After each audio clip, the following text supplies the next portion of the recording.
Nur will der helle Fluss, wie still bist du geworden, gibt's keine Scheide Gruß. Number 7, On the River, from Schubert's song cycle Winterreise. The poetry is by Wilhelm Müller, and the translation is mine.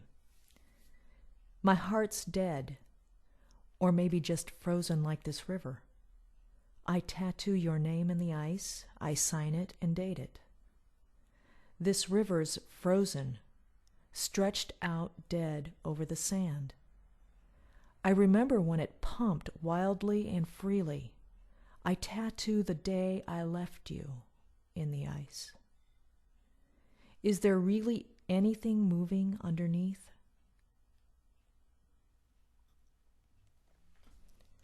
I have to say, I love, musically, I love this piece. Right. This is where I hear klezmer. This is where right. I hear dance. This is where I hear that poignancy that is exotic almost. Mm-hmm. This is kind of outside the realm of traditional classical music. Right. You're just starting to hit that pop cultural vein. Mm-hmm. I love this. I dearly love this movement. I think it's one of the first times where sarcasm really comes into it. I really feel that the opening verses, you got a little sneer going on. He's like, he's hit rock bottom, and so he's starting to play around with how he can deal with it. And one of the ways he can deal with it is through sarcasm. And I think that especially the opening verse, that really comes through really strong. And it's so varied in its accompaniment. I mean, there's such a wide range of textures in this. There is, and you're hearing that, but a lot of that are my own liberties, which again. But I think it's also inherent in the score itself. Yeah, but I'm putting in pedal Right. after the E minor section where it morphs into the I think G sharp minor. I can't remember, but but he gives the room. He's a generous writer. He's a generous composer. He's left room for this thing to be organic and to have, like you said, like you're noticing, these textures. Right. I mean, in the major section, it's so interesting because it's such a beautiful line and so warm and loving, but the text itself is so bitter. And that's when coming back to the sarcasm of this piece. And then all hell breaks loose. Yeah. It just literally just breaks loose, and God, Maria just bangs the living fuck out of it. I mean, I don't know if that's the right word, but damn, I mean, it's amazing because it's just I don't know exactly what the expression is, but there is no question that if you are an aficionado of Lieder, you're going to hate what I do with this. But if you are a living, breathing, have been beat up in relationships person who's, open to talking about it, you're going to love this. You're going to love what we do with this. Right. Well, I think it's perfectly valid. I mean, from a geeky vocal line point of view, he's got the voice right up at the shouting range. And that's what the line is doing, is just shouting his despair at the world. And it's in it. It's inherent in the music. And I mean, to get to our overall concept, this is something that should grab your guts and pull you along, and it shouldn't be something that you yawn through. And actually, we haven't talked about this, and maybe this is a good time to talk about it, maybe not. But anyway, we've developed a slideshow with Winterreise.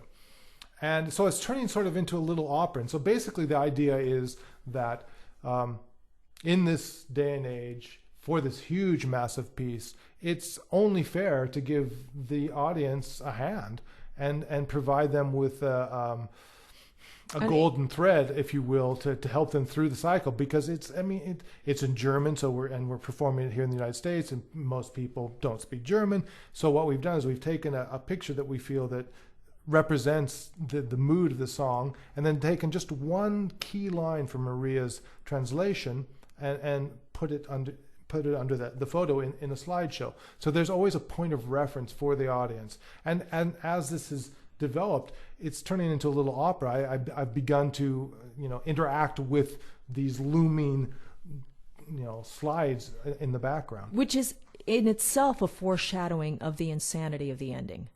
Yeah, it's really very cool the way this works. It's underground. It's I love, you're looking at it. It's what do you call Dolly? Surrealist. It's surrealist. Mm-hmm. It's very surrealistic to watch this whole performance, wondering the hell is Kim interacting with? What the hell's going on? Because it's this. I mean, it's it's an hour and 20 minutes, and you're just up there. Although you keep saying that, but honest to God, when you asked audiences and you watch the progression of this thing, because it sucks you in immediately, right, especially with the multimedia thing and the way we've worked with it, and the fact that the multimedia is not over the top. I think right. It's not. It's because I think there's a real danger. But it's not so subtle that you're sitting here yawning at That's true. Yeah, and I mean Baroque architecture. I guess I say I keep on.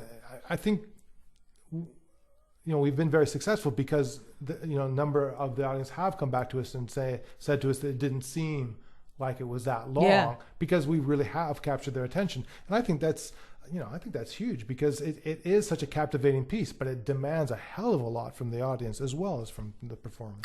And it's really up to us, the performers, to make it present day relevant. Yeah. This is not a museum work. It can be, and it's being performed as such by just about everybody out there. Right. But it should not be a museum work. We're still having the same issues today. We're still being dumped by our lovers. We're still having tantrums. We're still going insane. We're still, Right. It's interesting that there seems to be, so we're recording this for all you future podcast listeners. This is where we're Halloween, October 2010.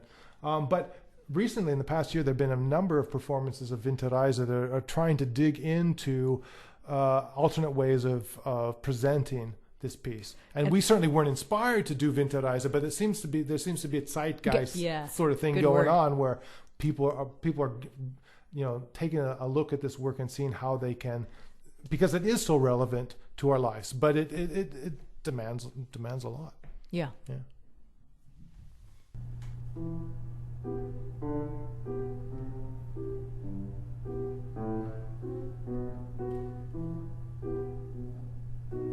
Der du so lustig rauschtest, durch wilder helle Fluss, wie still bist du geworden, gibt's keine Scheide groß. Mit harte starrer Rinde hast du dich überdeckt, liegst kalt und unbeweglich, im Sonne ausgestreckt.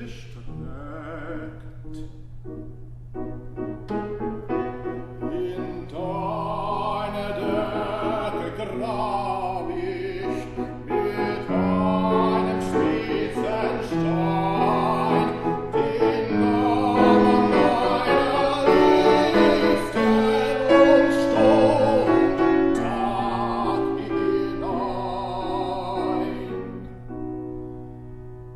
Den Tag des ersten Grußes, den Tag, an dem ich ging, namens allen Windes sicher ein zerbrochener Ring.